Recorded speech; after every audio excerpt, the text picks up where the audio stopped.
was so filled with arrogance. This self-exiled prize, this Ambelina, had taken it upon herself to make me her personal project for over a decade. You'd think I'd have been grateful, that I would listen to her advice. Instead... Lady, you are around the bend. The war's over. Now get out of my way before... I gave up everything for you. And I know you didn't ask me to. It was my decision. But I would still ask you to show some respect for it. And for me. By the way, you can turn insubstantial, remember? Oh, right. Your defense mechanisms are rusty. You let yourself get distracted by emotions such as fear. Well, excuse the hell out of me for being human. I try to, but you make it very difficult. Look, we've been over this. Whatever grand destiny you think I had... Had? It doesn't matter anymore. Yes, it does. You're wrong. No, I'm not. Black. White. I knew it. I'm pleased you can amuse yourself. In the meantime, Wilhelm Ryan is... Hey, crazy lady. Look up there. Does that look like someone who presents a threat? Does it? The greatest threats never look like they present any. That's what makes them great. What does that even mean? It means that seeing isn't necessarily believing.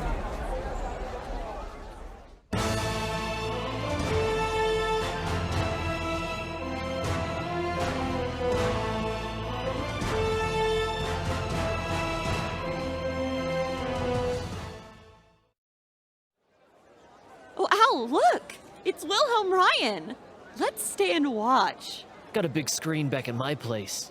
But it's a whole different vibe when you're watching it with other people.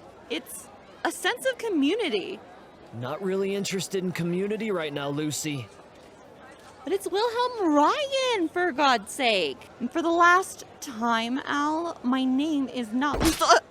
Wilhelm Ryan will keep, Lucy. And so will you. It was an amazing thing to see, Apollo. The great Wilhelm Ryan. His powers diminished by the prize so that he couldn't escape. Brought to the great Augusti Securum for judgment. Trapped like an animal. No offense to you, boy. Wilhelm Ryan, you were here before the collective will of the people to face judgment for your myriad of crimes. You have refused to have someone speak on your behalf. Is that correct? I can speak for myself. And I have chosen to speak for the voice of the people. 78 have been selected to represent each of the planets that are or have been part of Heaven's Fence. A simple majority will decide your fate. And should they deadlock? Then the Eurocons will speak as one to provide the deciding vote. I notice their features are obscured. It was decided that providing anonymity was the fairest means for all concerned. Do not insult my intelligence, Inferno. It has nothing to do with fairness. It is fear that motivates them. Simple, stinking fear. They fear my retribution. They fear my wrath. They are wise to do so. They are unwise, however, in thinking mere facelessness will save them.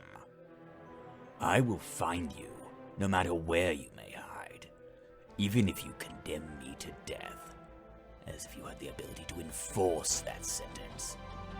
But you can save yourselves, here and now. Vote immediately to release me, and you will all be spared. You have my word as Supreme Trimage. Your word means nothing, Ryan, and your generous offer is rejected. Actually, perhaps we ought to think about voting on... No. Just to measure the temperature of the room? Sit down or get shot. You cannot intimidate these people, Ryan. All evidence to the contrary. Nor, as I noted, does your word carry any weight. I have no need to lie, Inferno.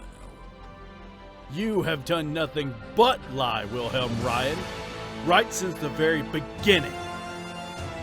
Ever since you were welcomed into the circle of archmages, You swore fealty to them.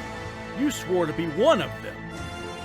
How long did you honor that vow before you sought to destroy them? Before you dragged the entirety of Heaven's Fence into an endless war that cost countless lives? They brought the war on themselves, Inferno. Had they acknowledged my supremacy from the outset, none of it would have happened. You cannot blame the tidal wave for the fate of those foolish enough to swim against it. That is your defense? That you are like unto a force of nature? Of course. How could I be anything but? Mute. He does well. Don't you think so?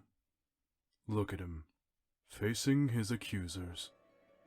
Is there any more formidable force in creation? Tell me, Death Wolf, how do you manage to talk with your lips permanently curved in the shape of Ryan's ass? Charming.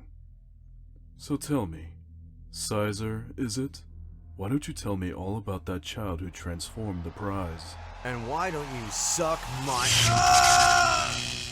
You were endeavoring to transform into your more formidable aspect, weren't you? Your bonds detect the beginnings of the biological change necessary for the morphing and stun you at a molecular level, so you can forget that notion. Tell me, is she like you? An iRobot? Is she an artificial construct? And where is she precisely? What is her relation to the prize?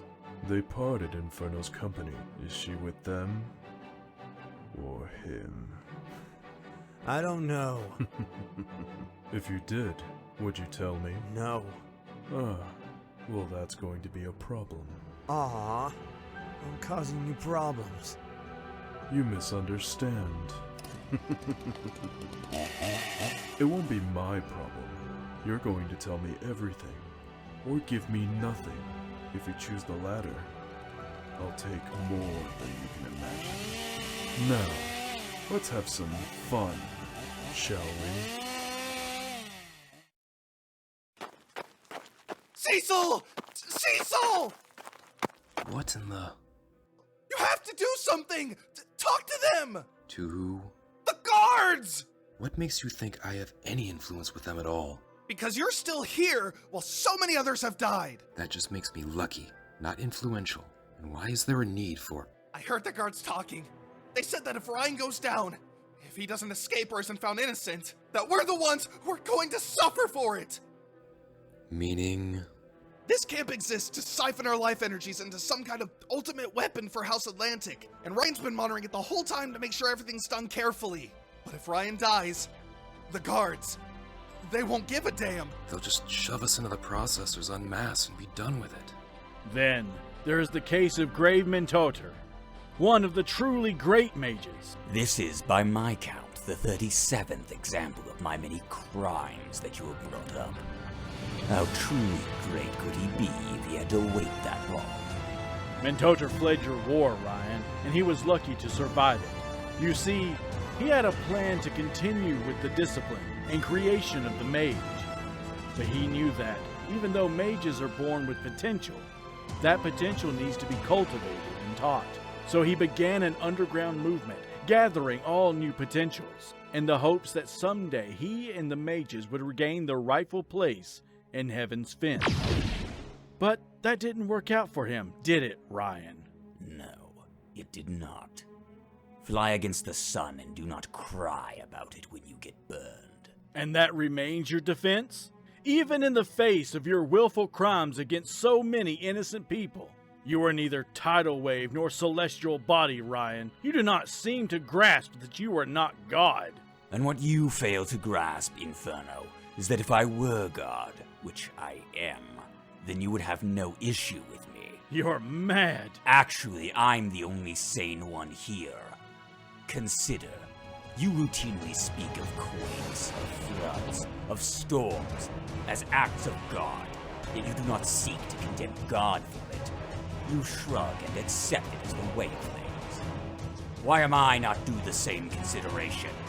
Because you are not God. Oh. By what yardstick is God measured? Worshippers?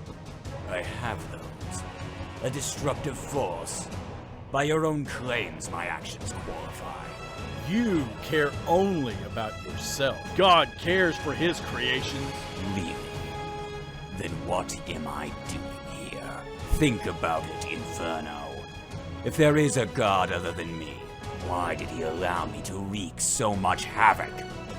It would have been nothing for him to strike me down with lightning, or immolate me with a passing thought.